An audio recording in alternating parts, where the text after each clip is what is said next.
టాటా ఏస్ pickup truck ఇది BS6 diesel engine. ఇప్పుడు వచ్చేసి దీనికి డీజిల్ తో పాటు డెఫ్ ఆయిల్ కూడా ఒక ట్యాంక్ అయితే ఇచ్చాడు. మనం ఎవ్రీ టైం డీజిల్ ఫిల్ చేసేటప్పుడు ఈ డెఫ్ ఆయిల్ కూడా ఫిల్ చేయాల్సి వస్తుంది. అసలు డెఫ్ ఆయిల్ అంటే ఏంటో మీకు తెలుసా? డెఫ్ ఆయిల్ అంటే డీజిల్ ఎగ్జాస్ట్ ఫ్యూల్డ్ అనమాట. ఇక్కడ చూడండి ఒక వార్నింగ్ బోర్డు కూడా ఇచ్చాడు. ఇక్కడ డెఫ్ ఆయిల్ ప్లేస్ లో వాటర్ అండ్ మనం డీజిల్ అయితే ఫిల్ చేయకూడదు, ఓన్లీ డెఫ్ ఆయిల్ మాత్రం ఫిల్ చేయాలా.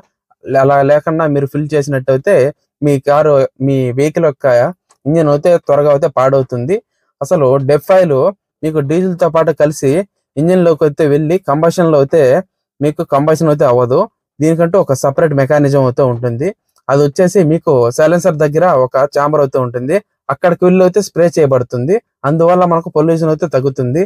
అందుకనే మనకు గవర్నమెంట్ అప్రూవల్ అయితే చేసింది అనమాట. BS6 ఇంజన్లలో డెఫ్ ఆయిల్ అనేది మ్యాండేట్ అని. ఇటువంటి వీడియోస్